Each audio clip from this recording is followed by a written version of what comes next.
mempelajari kelarutan suatu senyawa mulai dari senyawa larut dan juga senyawa yang tidak larut. Karena kondisi pandemi sekarang ini, jadi kita tidak memungkinkan untuk pergi ke lab, maka dari itu kita akan praktikkan di rumah dengan alat dan bahan seadanya.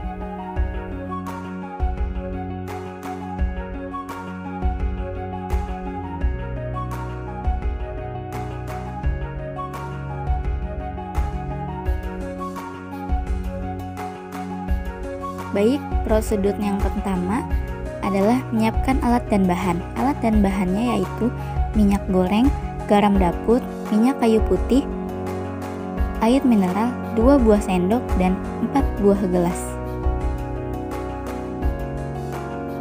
Selanjutnya, tuangkan air mineral secukupnya pada gelas pertama.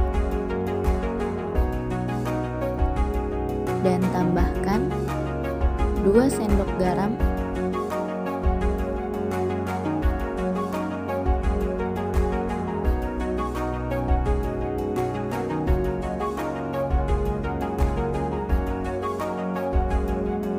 kemudian diaduk.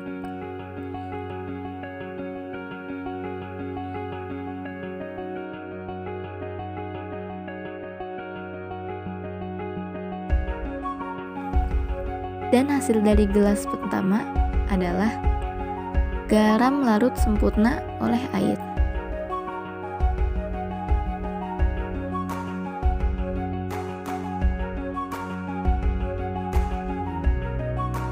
Kemudian tambahkan 2 sendok garam lagi di gelas pertama.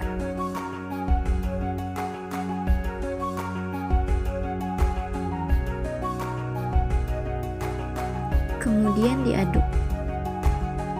Dan hasilnya adalah garam tidak larut dalam air, karena zat larut berupa air sudah tidak mampu melarutkan garam tersebut. Selanjutnya, tuangkan minyak goreng secukupnya pada gelas kedua.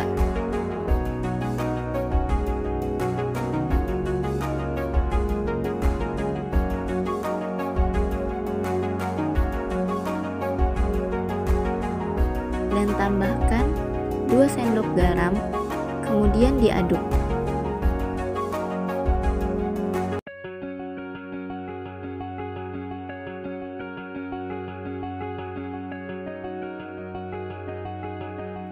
Dan hasilnya adalah garam tidak larut dalam minyak goreng, karena garam bersifat sangat molat sedangkan minyak bersifat non-polat.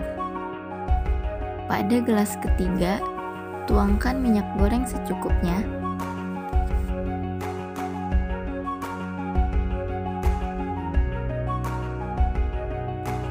Lalu, tambahkan minyak kayu putih secukupnya, kemudian diaduk.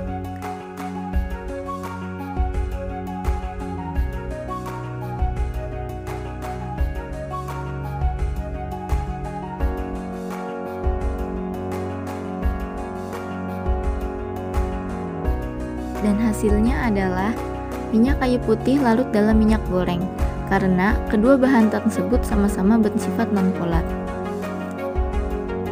Selanjutnya, pada gelas keempat, tuangkan air secukupnya. Kemudian, tambahkan minyak kayu putih secukupnya. Lalu diaduk.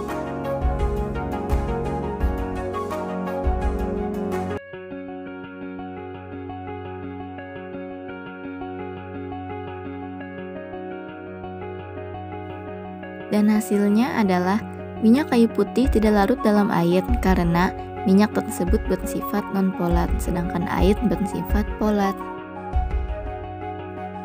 Nah, ini dia teman-teman, hasil larutan yang telah kita buat tadi.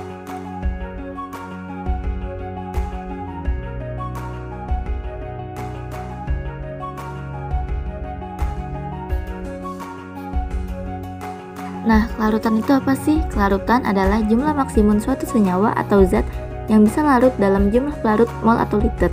Larutan juga bisa didefinisikan sebagai konsentrasi zat yang masih bisa larut dalam suatu pelarut. Suatu larutan terdiri atas 2 komponen yang penting. Biasanya komponen yang mengandung zat yang lebih banyak disebut pelarut solvent, sedangkan Komponen lainnya mengandung zat yang lebih sedikit disebut zat larut atau solut. Berdasarkan sifat larutannya, larutan dibagi menjadi 3, larutan tak jenuh, larutan jenuh, dan larutan lewat jenuh. Larutan tak jenuh mengandung solut kurang dari yang diperlukan sehingga belum melampaui kelarutannya, jadi masih bisa untuk larut.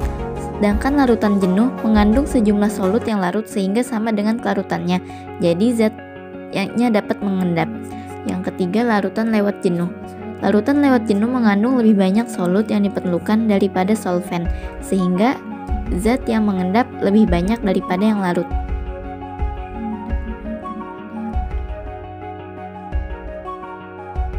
Selanjutnya ada fakton-fakton kelarutan. Fakton-fakton kelarutan terdiri dari suhu dan pH, kemudian bentuk dan ukuran partikel, jenis pelarut, adanya zat-zat lain seperti surfaktan, pembentuk kompleks, dan ion sejenisnya. Kelarutan suatu zat dalam air sangat penting untuk diketahui dalam pembuatan sedia farmasi, seperti sirup, eliksir, obat tetes, injeksi, dan lain-lain yang dibuat menggunakan larut air. Kesimpulan, larutan ke-1, 2 sendok makan garam dengan air termasuk dalam larutan tak jenuh. Larutan 2, 4 sendok makan garam dengan air termasuk ke dalam larutan jenuh. Selanjutnya larutan 3, garam dan minyak sayur termasuk dalam larutan jenuh. Kemudian larutan ke-4, minyak zaitun dan minyak sayur termasuk dalam larutan tak jenuh. Larutan ke-5, minyak kayu putih dan air termasuk dalam larutan lewat jenuh.